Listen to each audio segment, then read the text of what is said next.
নেতাদেরকে ডেকেছেন উনি, আমরা এক হয়েছি। এরপরে ধর্মীয় অঙ্গনের যে লিডাররা বিভিন্ন ধর্মের, শুধু মুসলিম না, সবাইকে ডেকেছেন, আমরা ঐক্যবদ্ধ হয়েছি। এটাকে বলে ন্যাশনাল ইউনিটি, জাতীয় ঐক্য। যে কোনো ধরনের কনস্পাইরেসি, ষড়যন্ত্র, আধিপত্যবাদ মোকাবেলায় জাতীয় ঐক্যের চেয়ে মোক্ষম হাতিয়ার আর নাই। আমাদের একটা প্রতিবেশী দেশ আছে, আমরা আমাদের দেশ নিয়ে যত ভাবি তারা তার চেয়ে বেশি ভাবে। কথা বুঝতেছেন না? আরো ভেঙে বলতে হবে। আমরা আমাদের দেশ নিয়ে যত উদ্বিগ্ন, এদের আরো টেনশন বেশি। বলেন, আমাদের দেশে শান্তি আছে না নাই? আমরা হিন্দু মুসলিমে কখনো দাঙ্গা লাগে? আসতে বলেন, কেন লাগে? ওদের পূজা পার্বণে আমাদের মাদ্রাসার ছেলেরা যে পাহারা দেয়, চিল্লায় বলেন ঠিক কিনা? আমাদের তাফসির মাহফিলের সময় ওরা ডিস্টার্ব করেন, ঢোল বাজায় না। ওদের পূজা পার্বণের সময় আমাদের তাফসির মাহফিলের ডেট হলে আমরা চেঞ্জ করে দেই। সুবহানাল্লাহ, কি সাম্প্রদায়িক সম্প্রীতির রোল মডেল। আর ওই বাংলাদেশের ব্যাপারে তারা অনেক ডিস ইনফরমেশন ছড়াচ্ছিল। ভারতের অনেকগুলো গণমাধ্যম, আমি জেনারেলাইজ করব না, আমাদের প্রতিবেশী দেশের সব গণমাধ্যমকে আমি দোষ দিতে চাই না, অনেকগুলো গণমাধ্যম তারা ডিস ইনফরমেশন শেয়ার করেছে। ডিস ইনফরমেশন আর মিস ইনফরমেশনের পার্থক্য আছে। মিস ইনফরমেশন না জেনে ভুল বুঝে একটা মিথ্যা বা ভুল তথ্য ছড়িয়ে দেয়া, এটার ক্ষমা আছে, এটার কি আছে। আর ডিস ইনফরমেশন মানে ইচ্ছা করে, প্ল্যান করে, ম্যাপ করে, ছক এঁকে মিথ্যা, গুজব, রটনা সোশ্যাল মিডিয়ায় ছড়ানো, এটার ক্ষমা আছে? আওয়াজ করে বলেন, ক্ষমা আছে? ভারতের কিছু গণমাধ্যম তাই করেছে, আমরা ব্যথিত হয়েছি, আমাদের হৃদয়ে রক্তক্ষরণ হয়েছে। আমাদের প্রতিবেশী দেশকে বলতে চাই, আমাদের দেশ নিয়ে আপনাদের ভাবার দরকার নাই, নিজের চরকায় তেল দেন, নিজের দেশ নিয়ে ভাবেন। গত মাসের ভয়েস অফ আমেরিকার রিপোর্ট, বাংলাদেশে সংখ্যালঘু জনগোষ্ঠী আগের চেয়ে বেশি নিরাপত্তা পাচ্ছে। Report voice of America, Muslim report নাকি? মুসলিম জরিপ, ভয়েস অফ আমেরিকা। কথা বোঝে নাই বোধহয়। ভয়েস অফ আমেরিকা কি আমাদের রিপোর্ট? না, ভয়েস অফ আমেরিকার জরিপ, বাংলাদেশের সংখ্যালঘু জনগোষ্ঠী আগের চেয়ে ভালো নিরাপত্তা পাচ্ছে। শুধু এখানেই শেষ না, মাইক্রোসফটের একটা জরিপ শোনাই আপনাদেরকে। তারা সারা পৃথিবীতে গুজব, ভুয়া আর মিথ্যা নিউজ ছড়ানোতে কোন দেশ সেরা একটা রিপোর্ট করেছে। এর মধ্যে 1 নম্বরে এসেছে ভারতের নাম। মাইক্রোসফট তো মুসলমানরা চালায় না? কথা বোঝে নাই বোধহয়। প্রতিবেশী দেশকে বলবো, আপনারা নিজের চরকায় তেল দেন, আপনারাও শান্তিতে থাকেন, আমাদেরকেও শান্তিতে থাকতে দেন। সব চেঞ্জ করা যায়, প্রতিবেশী চেঞ্জ করা যায় না। আমাদের ল্যান্ড তাদের ল্যান্ড, পাশাপাশি। আমরা চাই তারাও সুখে থাক, আমরাও সুখে থাকি, ঠিক কিনা? কিন্তু প্রতিবেশী হলে বন্ধুত্বপূর্ণ আচরণ করতে হয়। প্রতিবেশী যদি বন্ধু না হয়ে প্রভু হতে চায়, এরকম দানব প্রতিবেশী কেউ চায় না। ভারত যদি বন্ধুত্ব উপহার দেয়, আমরাও বন্ধুত্ব দিব, কি বলেন? তারা যদি বন্ধু সুলভ আচরণ করে, আমরাও বন্ধুত্ব উপহার দেব। কারণ আমাদের পররাষ্ট্র নীতি হচ্ছে সবার সাথে বন্ধুত্ব, কারোর সাথে বৈরিতা নয়। আলহামদুলিল্লাহ বলেন, কত চমৎকার পলিসি আমাদের। আমরা নির্বিবাদী, আমরা বাংলাদেশিরা শান্তিকামী, we are proud of that. এজন্য আমরা গর্ববোধ করি। আমাদের পররাষ্ট্র নীতি সবার সাথে বন্ধুত্ব, কারোর সাথে শত্রুতা নয়। তাই প্রতিবেশী দেশকে বলবো, আমার ভাইয়েরা, আপনারাও আমাদের ভাই, বন্ধুত্ব দিলে বন্ধুত্ব পাবেন। বন্ধুত্ব ইজ ওয়েলকাম, দাদাগিরি নয়। বন্ধুত্ব ওয়েলকাম, দাদাগিরি নয়, লাউড এন্ড ক্লিয়ার। ভারত যদি বন্ধুত্ব দেখায়, বন্ধুত্ব পাবে। কিন্তু ভারত যদি বাংলাদেশে আধিপত্যবাদ বিস্তার করতে চায়, বাংলাদেশের 18 কোটি জনগণ সেটা রুখে দেবে। ভারত যদি গৌর গোবিন্দের ভূমিকায় নামতে চায়, দেশের 18 কোটি মুসলমান শাহজালালের ভূমিকায় নামবে।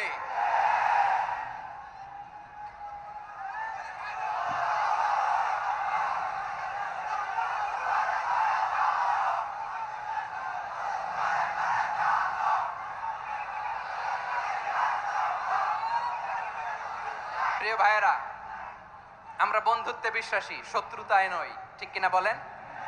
আল্লাহ আমাদেরকে বোঝার তৌফিক দান করুক।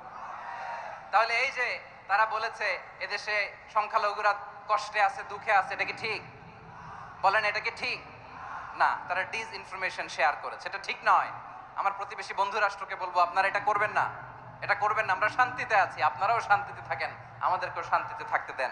এই যে চিটাগাংয়ের অ্যাডভোকেট আলিফ হত্যাকাণ্ডে গোটা বাংলাদেশ আমরা ধৈর্যের পরাকাষ্ঠা দেখিয়েছে, চিল্লায় বলেন ঠিক কিনা? আমাদের নেতা আমাদেরকে ডেকেছে, আমরা শান্ত থেকেছি, আমরা শান্ত থাকতে চাই, আমরা ঐক্যবদ্ধ থাকতে চাই। যে কোনো ষড়যন্ত্র রুখে দেওয়ার জন্য ঐক্যবদ্ধ প্রচেষ্টার কোনো বিকল্প নাই। তাই আজকের আলোচনার ছোট্ট একটা টপিক আমি শিরোনাম ঠিক করেছি, আমাদের জীবনে, সমাজ জীবনে, ধর্মীয় জীবনে, রাষ্ট্রীয় জীবনে ঐক্যবদ্ধ থাকার গুরুত্ব। এবার আওয়াজ করে পেকুয়ার ভাইয়েরা বলেন, আমরা ঐক্যবদ্ধ জীবনযাপন করতে চাই কি চাই না? আল্লাহ তাআলা সে নির্দেশনাই দিচ্ছেন।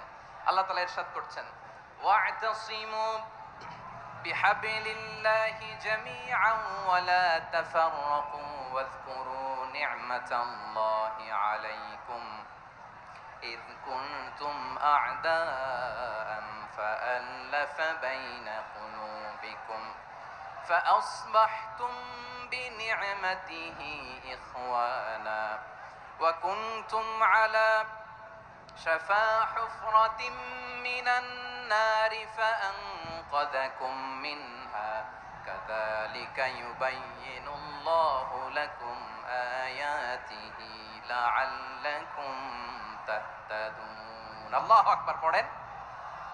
আল্লাহ বললেন, ও গোলামেরা শোনো, ওয়া'তাসিমু বিহাবলিল্লাহি জামিআ, ও আমার গোলামেরা সবাই মিলে আল্লাহর রশিকে আঁকড়ে ধরো। আল্লাহর রশি হলো ইসলাম, আল্লাহর রশি হলো কোরআন। আল্লাহ বললেন কোরআনকে আঁকড়ে ধরো, ইসলামকে আঁকড়ে ধরো। একা একা আঁকড়ে ধরলে চলবে না, জামিআ সবাই মিলে আঁকড়ে ধরো। এই আদেশটা আমাদের জন্য দান করেছেন কে? আল্লাহ তাআলার নির্দেশ, ওয়া'তাসিমু বিহাবলিল্লাহি জামিআ, সবাই মিলে আল্লাহর রশিকে আঁকড়ে ধরো। হাবলুল্লাহ মানে আল্লাহর রশি, হাবলুল্লাহ মানে কি? রশি। এই হাবলুল্লাহ আল্লাহর রশি বা আল্লাহর রজ্জু দ্বারা উদ্দেশ্য হচ্ছে ইসলাম। আল্লাহর রশি দ্বারা উদ্দেশ্য কি? তাফসিরে অনেক ব্যাখ্যা এসেছে। এরকম পরিস্থিতিতে তাফসিরের সূক্ষ্ম সূক্ষ্ম বিষয়গুলো আমরা শোনাতে চাই, কিন্তু পরিবেশ হয়ে ওঠে না। আল্লাহর রজ্জু বা আল্লাহর রশি দ্বারা উদ্দেশ্য হচ্ছে ইসলাম। আল্লাহর রজ্জু বা আল্লাহর রশি দ্বারা উদ্দেশ্য হচ্ছে কোরআন, কারণ কোরআন আমাদেরকে ঐক্যবদ্ধ করে, ইসলাম আমাদেরকে ঐক্যবদ্ধ করে। চিল্লায় বলেন ঠিক কিনা? এজন্য আল্লাহ বললেন, তোমরা আমার রশিকে আঁকড়ে ধরো, বিচ্ছিন্ন হয়ে না। আমার দেয়া নেয়ামতগুলো স্মরণ করো। যখন তোমরা ছিলে শত্রু, তোমাদের মধ্যে হৃদয়ে আমি আল্লাহ ভালোবাসা ঢেলে দিলাম, ফলে তোমরা সবাই ভাই ভাই হয়ে গেলে। তোমরা সবাই ছিলে জাহান্নামের কিনারায়, জ্বলন্ত অগ্নিকাণ্ডের পাশে। আমি আল্লাহ দয়া করে ঈমানের বদৌলতে তোমাদেরকে আগুন থেকে ফেরালাম। আমি আল্লাহ দয়া করে তোমাদেরকে জান্নাতের পথ দেখিয়ে দিলাম। সুবহানাল্লাহ পড়েন। এমন পথ দেখালাম যেই পথ তোমাদেরকে জান্নাতে নিয়ে যাবে, পথের দিশা তোমরা পাবে। লাআল্লাকুম তাহতাদুন। প্রিয় ভাইরা, তাহলে আমাদের যে ঐক্যবদ্ধ থাকতে হবে, এই নির্দেশটা কার? নাকি মন মতো আমি বানায় বলতেছি? আওয়াজ করে বলুন, নির্দেশটা কার? আল্লাহর। তাহলে আমাদেরকে ঐক্যবদ্ধ জীবন যাপন করতে হবে। প্রিয় ভাইরা, ইসলাম আমাদেরকে ঐক্যবদ্ধ করে। ইসলাম আমাদেরকে কি করে? সংঘবদ্ধ করে, ঐক্যবদ্ধ করে। বিচ্ছিন্ন হওয়া যাবে না। বিরোধ, বিচ্ছিন্নতা, মতানৈক্য, এগুলো আমাদেরকে ধ্বংস করে, আমাদেরকে দুর্বল করে। আর আমাদের ঐক্যবদ্ধ প্রচেষ্টা আমাদেরকে বিজয়ের দিকে এক ধাপ এগিয়ে নেয়। চিল্লায় বলেন ঠিক কিনা? এজন্য আল্লাহ বললেন, ওয়া'তাসিমু বিহাবলিল্লাহি জামিআ, তোমরা আল্লাহর রশিকে আঁকড়ে ধরো, তোমরা ঐক্যবদ্ধ জীবন যাপন করো, তোমরা বিচ্ছিন্ন হইও না। বিচ্ছিন্ন হইলে লস, ঐক্যবদ্ধ হলে সেখানে কল্যাণ আছে না নাই? মাইকে কি সমস্যা হয়েছে কোনো? হ্যাঁ, এখন ঠিক আছে, এবার ঠিক আছে। প্রিয় ভাইয়েরা, শেষ করে দেই না? তাইলে শেষ করে দিব তো। গত 2 দিন আগে এসে বসে আছেন, আর আমি আসার 20 মিনিটের মধ্যে উঠে যাচ্ছেন কেন? আর সহ্য হচ্ছে না? আর পারতেছেন না? হ্যাঁ, বসেন। যাদের খুব জরুরত তাদেরকে বের হইতে দেন। অনেকে সকাল থেকে বসে আছে, ওয়াশরুমে যেতে হবে, সারাদিন কিছু খায় নাই, পাগলের মতো বসে আছে। আমি জানি, সব রিপোর্ট আছে আমার কাছে। মেহেরবানি করে বিশৃঙ্খলা করবেন না, আল্লাহর ওয়াস্তে, আল্লাহর ওয়াস্তে। যাদের কষ্ট হচ্ছে বের হয়ে যান, আরো কয়েক মিনিট কথা বলে আমরা শেষ করব। আল্লাহর ওয়াস্তে, আল্লাহর ওয়াস্তে বলার পরেও এরকম বিশৃঙ্খলা করা মোটেও কাম্য নয় প্রিয় ভাইয়েরা। আল্লাহর ওয়াস্তে, এই শব্দটা কতবার ইউজ করেছি আমি, আল্লাহর ওয়াস্তে। আপনার বুক কাঁপে না? হ্যাঁ, ভয় হয় না আল্লাহর? একটু থামেন, একটু থামেন, মেহেরবানি করে, মেহেরবানি করে। এই তো, হ্যাঁ, মাশাআল্লাহ। আল্লাহর ওয়াস্তে প্রিয় ভাইয়েরা, ঐক্যবদ্ধ হতে হবে আমাদেরকে। আদেশটা কার? একটু আওয়াজ করবেন। ঐক্যবদ্ধ জীবন যাপন করতে হবে। আদেশটা কার?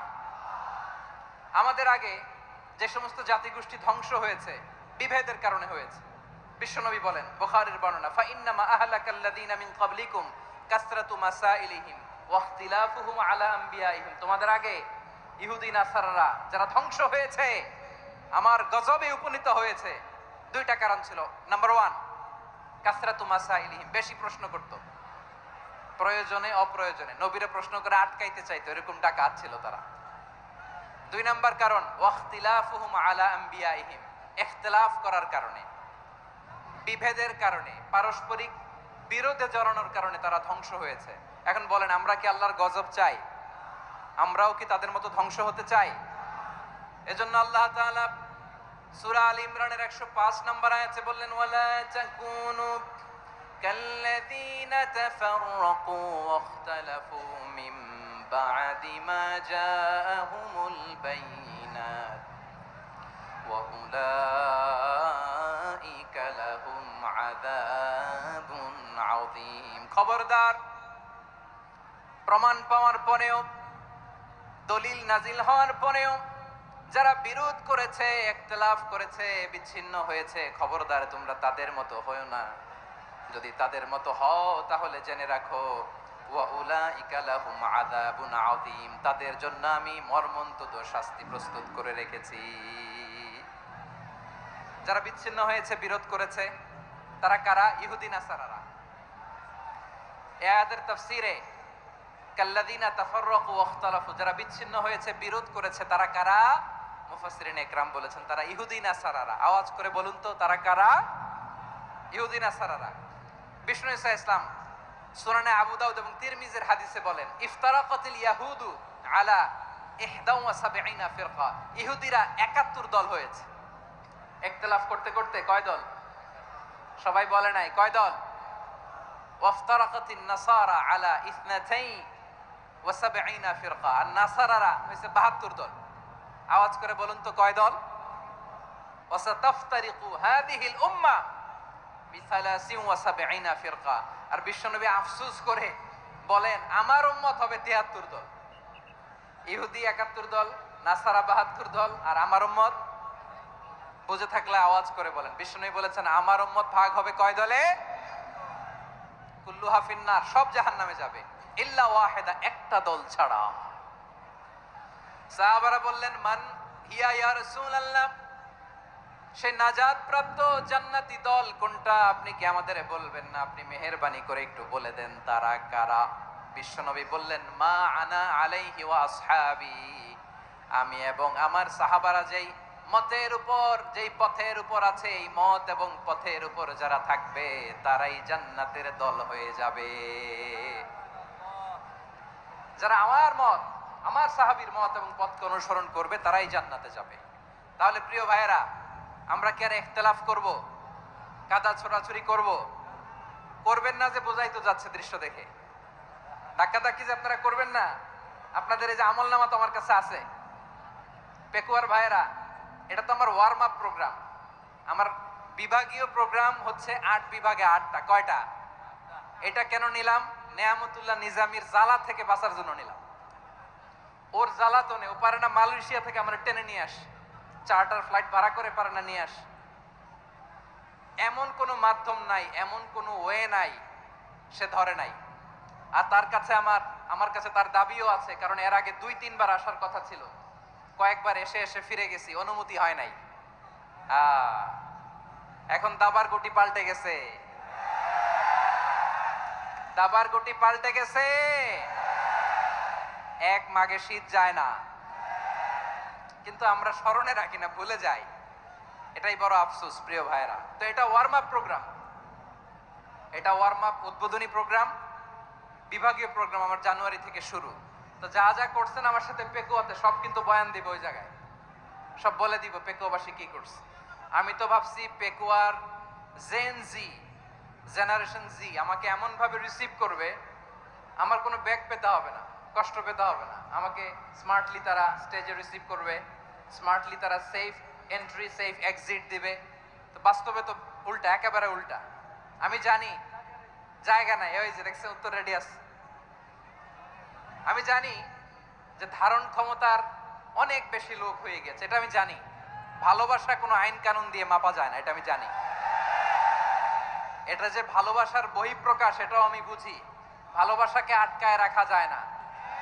এটা যে ভালোবাসার অগ্নি স্ফুলিঙ্গ, এটারে কোনো কিছু দিয়ে দামায় রাখা যাবে না, এটা আমি টের পাই। এজন্যই মনকে বুঝতে যেটা ভালোবাসা, মেহেরবানি করে অল্প কয়েকটা মিনিট একটু সুশৃঙ্খল আমার সাথে থাকতে হবে, আল্লাহর ওয়াস্তে, আল্লাহর ওয়াস্তে।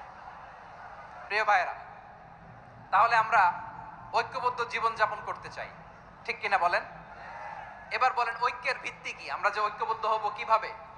সবাই বলে ঐক্য চাই, ঐক্যবদ্ধ হতে চাই, ঐক্যের ভিত্তি কি বলেন? ঐক্যের ভিত্তি হচ্ছে তাওহীদ। আওয়াজ করে বলতে হবে সবাই, ঐক্যের ভিত্তি কি? যেই বলবে লা ইলাহা ইল্লাল্লাহ ও আমার ভাই, তার জন্য আমার হৃদয়ে দরদ, মায়ামাখা দরদ, ভালোবাসা আছে না নাই? তাওহীদ, এই মুসলিম উম্মার ঐক্যের ভিত্তি তাওহীদ। পেকুয়ার ভাইরা মনে রাখেন, মেসেজগুলো মনে রাখেন। মুসলিম উম্মার ইউনিটি, ঐক্য, এটার ভিত্তি হচ্ছে তাওহীদ। যেই পড়বে লা ইলাহা ইল্লাল্লাহ সে আমার কি? এজন্য বিষ্ণুই বলেন মান ক্বালা লা ইলাহা ইল্লাল্লাহ, যে ব্যক্তি বলবে লা ইলাহা ইল্লাল্লাহ মুখলিসান মিন কলবিহি, অন্তর থেকে যে পড়বে লা ইলাহা ইল্লাল্লাহ, দাখালাল জান্নাহ, সে জান্নাতি হয়ে যাবে। সুবহানাল্লাহ বলেন। যেই পড়বে লা ইলাহা ইল্লাল্লাহ সে কই যাবে? জান্নাতি হয়ে যাবে। এখন আমার সব ভাই যারাই লা ইলাহা পড়ছে জান্নাতে যাক, চাই কি চাই না? নাকি আপনি শুধু একাই জান্নাতে যেতে চান? একাই যেতে চান? জান্নাতে একা আমি যাব না তো ভাই, তোমাকেও জান্নাতে দলে নিতে চাই। সবাই বলেন জান্নাতে একা আমি যাব না তো ভাই, তোমাকেও জান্নাতে দলে নিতে চাই। আমাদের জান্নাতের দল ভারী হোক, আমরা চাই কি চাই না? যেই বলবে লা ইলাহা ইল্লাল্লাহ ওই আমার ভাই, সে জান্নাতে যাক, এটাও আমি চাই, ঠিক কিনা? নাকি সবাইরে জাহান্নামে পাঠাইয়া খালি আপনি জান্নাতে ঢুকবেন? আচ্ছা বলেন, সব গেছে জাহান্নামে, আপনি একা জান্নাতে, ওই জান্নাতে ভাল লাগবে আপনার?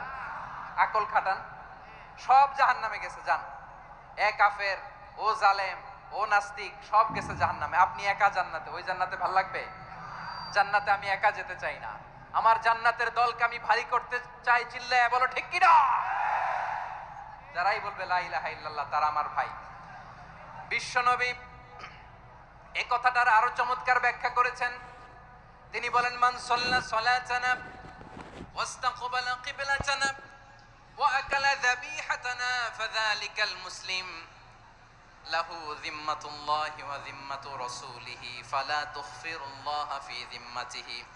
বিশ্বনবী তিনটা ক্রাইটেরিয়া শুনিয়ে দিলেন। তিনি বললেন মান সাল্লা সালাতানা, যে ব্যক্তি আমাদের মতো নামাজ পড়ে, ওয়াস্তাকবালা কিবলাতানা, আমাদের কিবলারে কিবলা মানে, ওয়াকালা যাবিহাতানা, আমাদের জবাই করা পশু খায়, ফাযালিকাল মুসলিম, সেই মুসলমান। সুবহানাল্লাহ। আমার মতো নামাজ পড়ে মানে কি?